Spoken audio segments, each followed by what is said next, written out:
Hello friends, मेरा नाम चंदन कुमार।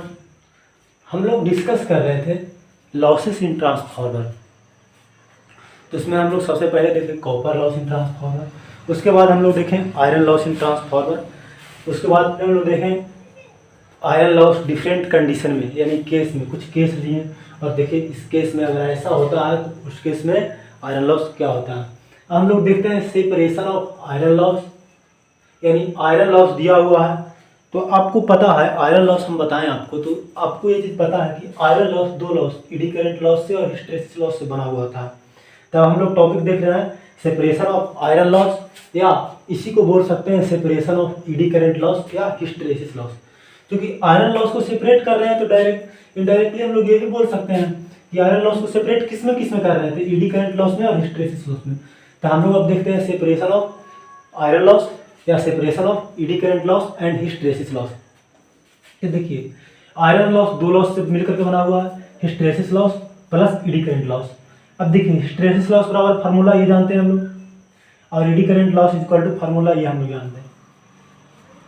तो इसमें हम लोग जानते हैं कि ये भी जो वोल्टेज नहीं है यहाँ पे, ये चीज़ समझिए, भी वोल्टेज नहीं है यहाँ पे भी जो है वॉल्यूम ऑफ मटेरियल है, यानी जो मटेरियल आप कोर के लिए यूज कर रहे हैं उसका क्या वॉल्यूम है उस चीज़ को दिखा रहा है। वॉल्यूम यानी आयतन।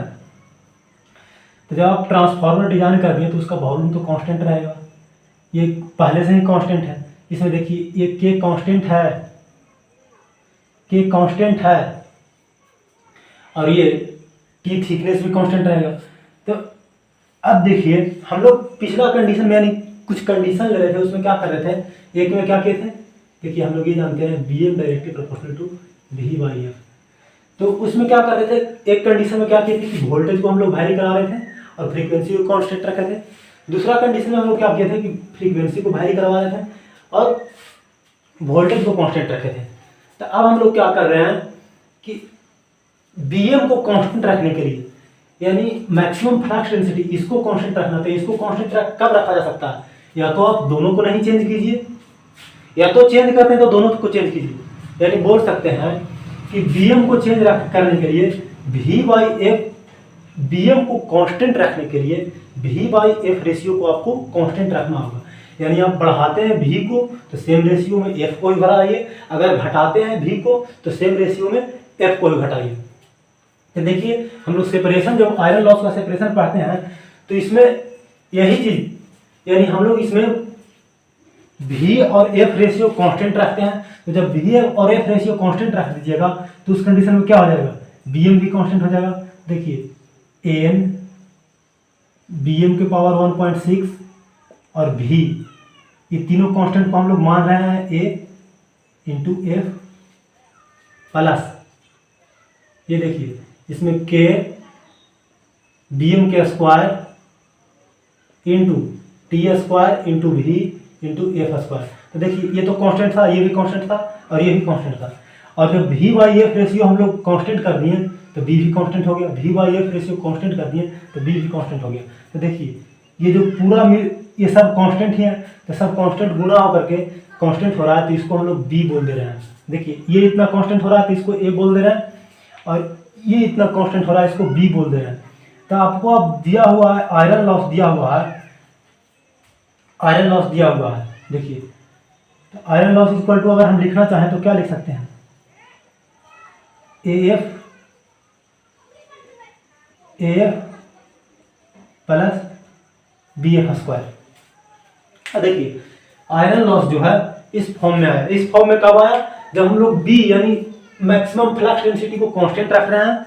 मैक्सिमम फ्लक्स डेंसिटी को कांस्टेंट कैसे रख रहे हैं, भी बाई एफ रेशियो को कांस्टेंट रख रहे हैं, यानी फ्रीक्वेंसी को घटा बढ़ा रहे हैं तो सेम रेशियो वोल्टेज को ही घटा बढ़ा रहे हैं। तो अब अगर आपको दिया हुआ है आयरन लॉस दिया हुआ है दो डिफरेंट वैल्यू के लिए, अगर आपको आयरन लॉस दिया हुआ है और आपको एडी करंट और हिस्टैरिसीस लॉस निकालना रहेगा तो देखिए इस तरीके से निकलेगा। तो अब देखिए इसको थोड़ा सा और आगे हम लोग बढ़ाते हैं, इस प्रोसेस को थोड़ा सा और आगे बढ़ाते हैं। तो दोनों को अलग करना रहेगा तो क्या करेंगे, देखिए थोड़ा सा इसको और आगे बढ़ाते हैं। ये आयरन लॉस आपको दिया हुआ है, देखिए तो इसको इस तरह से लिख सकते हैं,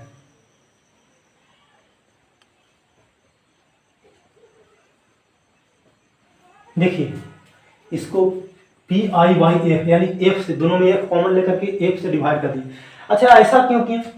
जब इस कंडीशन में था तो देखिए तो द्विघात समीकरण बन रहा था, द्विघात समीकरण बन रहा था। अब इस कंडीशन में देखिए तो सिंपल समीकरण बन गया, नॉर्मल इक्वेशन बन गया। तो इस इक्वेशन को सोल्व करना ज़्यादा इजी होगा। यानी जब भी आपको आयरन लॉस को सेपरेट करने के लिए देगा तो उसमें आपको आयरन लॉस दे देगा, आपको फ्रीक्वेंसी दे देगा। तो आयरन लॉस और फ्रीक्वेंसी दे देगा दो अलग अलग वैल्यू के लिए, तो दो को सिंपल आपको इक्वेशन मिल जाएगा। देखिए आपको आयरन लॉस नहीं देगा, फ्रीक्वेंसी नहीं देगा, तो देखिए यहाँ पे ये चीज़ वैल्यू आपको गिवन रहेगा, यहाँ फ्रीक्वेंसी भी गिवन रहेगा। तो दो वैल्यू के लिए गिवन रहेगा आपको आयरन लॉस और फ्रीक्वेंसी दिया हुआ रहेगा, मतलब दो अलग अलग फ्रीक्वेंसी के लिए आपको आयरन लॉस दिया हुआ रहेगा। अभी इसका क्वेश्चन सोल्व करेंगे तो ज़्यादा क्लियर होगा। तो उस कंडीशन में आपको हिस्टैरिसीस लॉस और एडी करंट लॉस निकालना होगा। तो यहाँ से इजीली हम लोग निकाल सकते हैं। तो देखिए तो जब दो अलग अलग वैल्यू के लिए आपको दिया हुआ रहेगा तो दो इक्वेशन आ जाएगा, वो दोनों इक्वेशन से ए और बी का वैल्यू निकाल लीजिए और ए और बी का वैल्यू निकालने के बाद यहाँ से पुट कर दीजिएगा। तो हिस्टैरिसीस लॉस इक्वल टू क्या हो जाएगा? देखिए तो हिस्टैरिसीस लॉस इक्वल टू हो जाएगा AF, हिस्टैरिसीस लॉस के यहाँ पर ही ये AF आया है, और एडी करंट लॉस के जगह पर हो जाएगा BF स्क्वायर। इस चीज़ का तुरंत न्यूमेरिकल सोल्व करेंगे तो आपको ज़्यादा अच्छे से समझ में आएगा। तो देखिए तो इसका हम ग्राफ बनाना चाह रहे हैं। ये जो आया है PIYF equal to A plus BF, इसका हम लोग ग्राफ बनाना चाह रहे हैं। देखिए इस चीज़ को हमको ग्राफ बनाना है। तो एक ग्राफ आप स्ट्रेट लाइन का ग्राफ पढ़े होंगे, y equal to mx plus c. तो देखिए इसको इस तरह से लिख देते हैं mx प्लस सी, यानी mx को पहले इस तरह सेम चीज लिख रहे हैं।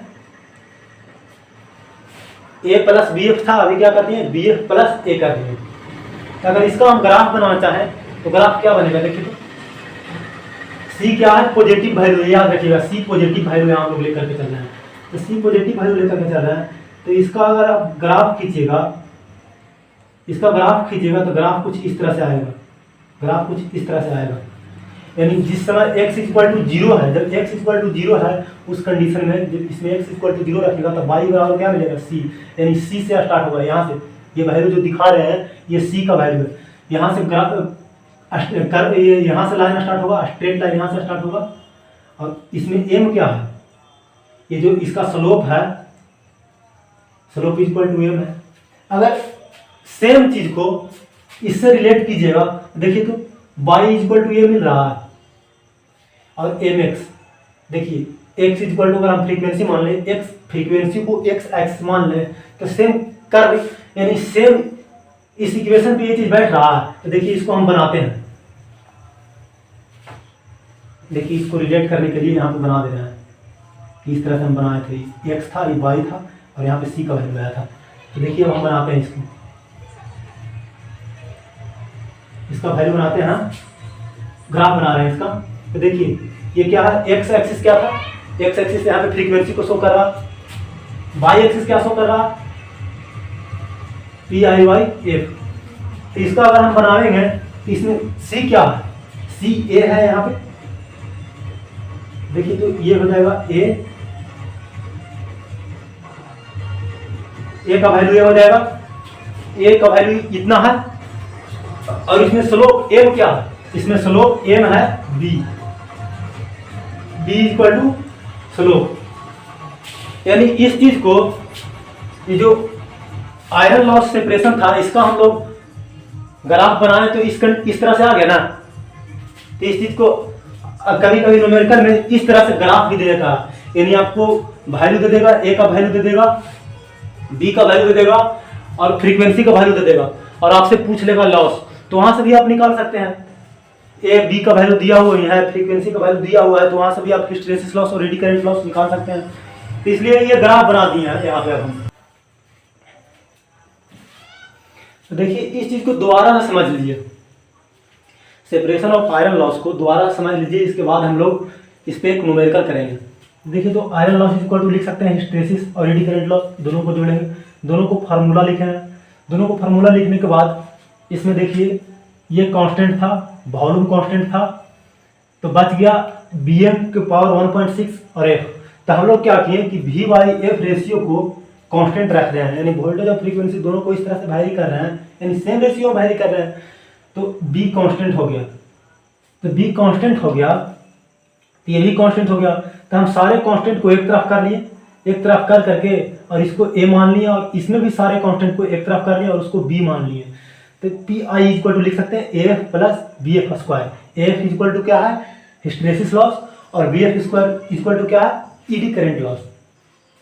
तो इसको हम सिंपल इक्वेशन बनाने के लिए क्या किए, जो दोनों तरफ, दोनों में जो फ्रीक्वेंसी था, दोनों से फ्रीक्वेंसी कॉमन लेकर के फ्रीक्वेंसी से इसमें डिवाइड कर दिए। तो इसको लिख सकते हैं ए प्लस बी एफ। अब देखिए इस चीज को ग्राफ के फॉर्म में रिप्रेजेंट किए हैं, तो इसको ग्राफ के फॉर्म में रिप्रेजेंट करेंगे तो ये ग्राफ क्या है, y equal to m x plus c का ग्राफ है। तो y equal to m x plus c का ग्राफ कुछ इस तरह से जाता है, जहाँ c ये वैल्यू जो रहता है c रहता है, तो c यहाँ a है, यानी c जो कांस्टेंट रहता है उसका वैल्यू यहाँ पर a है, और जो b है यहाँ पे वो स्लोप है, यानी जो m जो रहता है उसमें वो यहाँ पर b है, यानी b यहाँ पे स्लोप है, और y का वैल्यू क्या है, पी आई बाई एफ।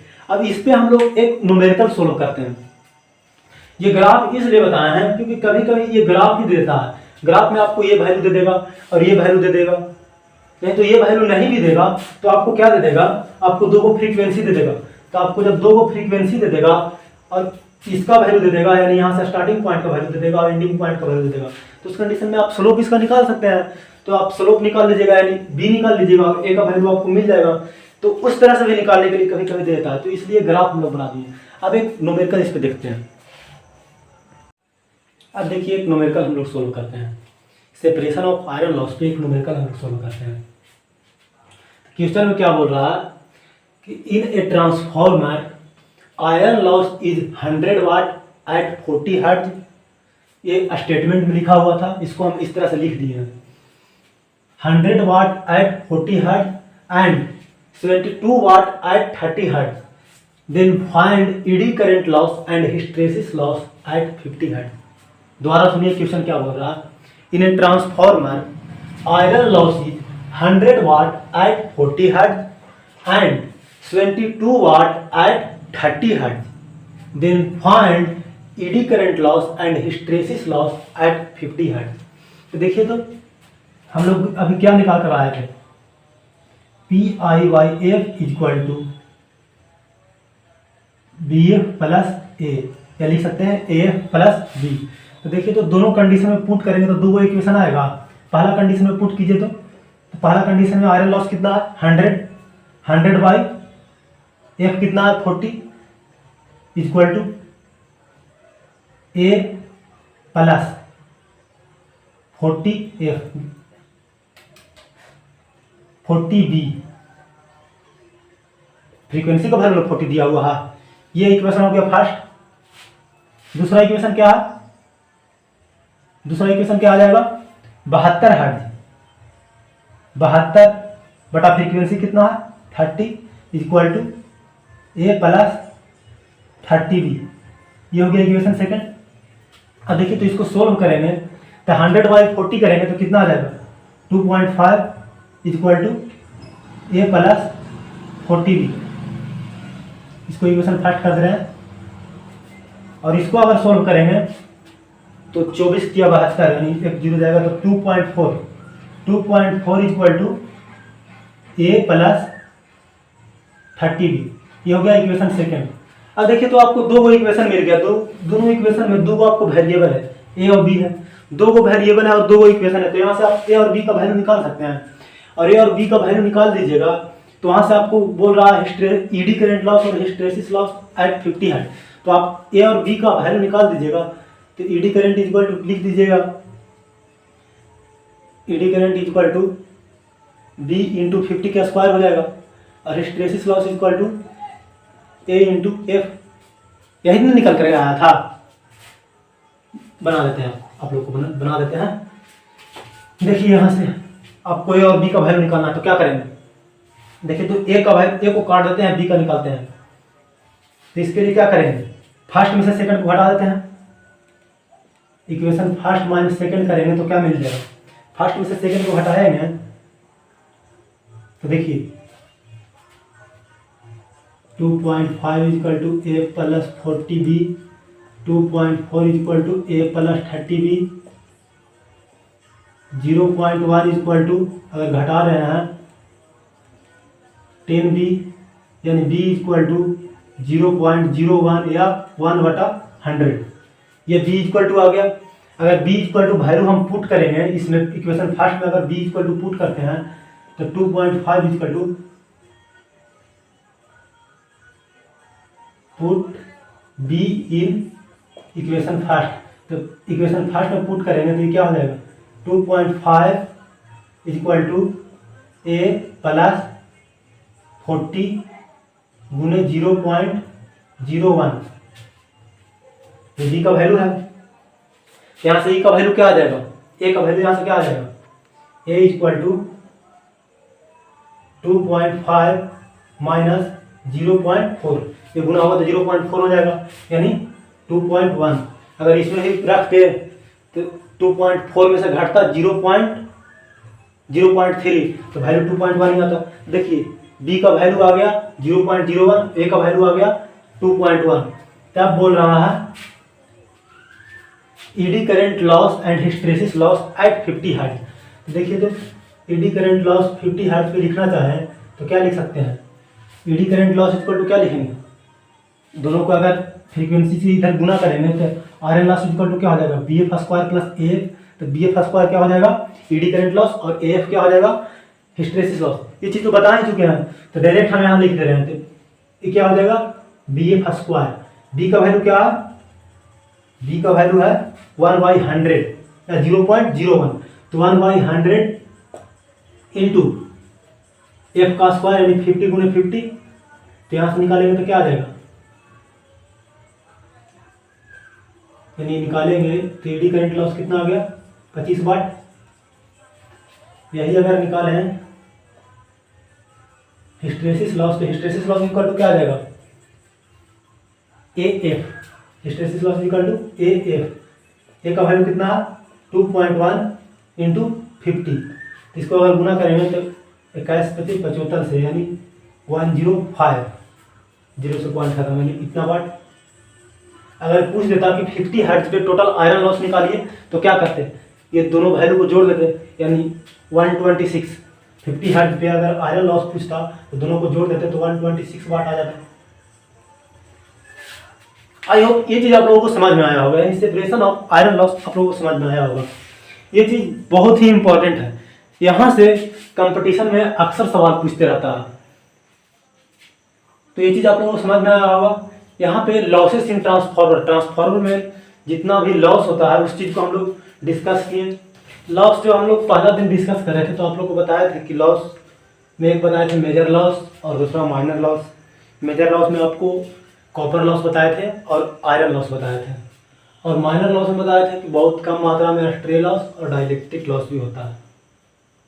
तो देखिए प्रैक्टिकल ट्रांसफार्मर में आपको बताए थे लीकेज फ्लक्स, यानी जो फ्लक्स लीक करता है, यानी सिर्फ प्राइमरी में या सेकेंडरी में से लिंक करता है, यानी कोर से ना पास होकर के सराउंडिंग से अपना पाथ पूरा करता है, तो उस लीकेज फ्लक्स का ही कुछ पार्ट अगर जो ट्रांसफार्मर का टैंक रहता है उसको कट करे तो उसमें ईडी करंट लॉस होगा। तो जो लीकेज फ्लक्स के कारण ट्रांसफार्मर टैंक में या किसी और पार्ट में जो ईडी करंट लॉस होता है उसको बोल देते हैं स्ट्रे लॉस। और डाइलेक्ट्रिक लॉस क्या होता है, तो जो हम लोग इंसुलेटिंग मटेरियल यूज करते हैं इंसुलेट करने के लिए, इनकमिंग और आउटगोइंग जो होता है ट्रांसफार्मर में, और साथ ही साथ ट्रांसफार्मर आयर में जो होता है लॉस उसको बोलते हैं डाइलेक्ट्रिक लॉस।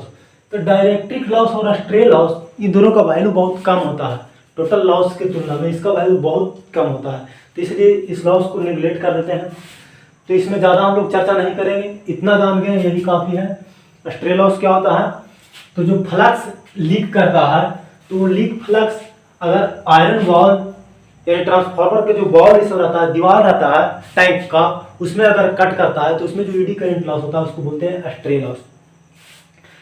लॉस आप लोगों को पूरा अच्छा तरह से बता दिए, हर एक चीज़ लॉस में बता दिए, वो चीज़ आप लोगों को समझ में आया होगा। आई होप आपको जो भी बताए हैं उसका हैंड रिटन PDF आपको डिस्क्रिप्शन में मिल जाएगा। तो आज के लिए इतना ही रहने देते हैं। अगले वीडियो में हम लोग देखेंगे इफिशियंसी ऑफ ट्रांसफार्मर। ट्रांसफार्मर की इफिशियंसी को अगले वीडियो में हम लोग डिस्कस करेंगे।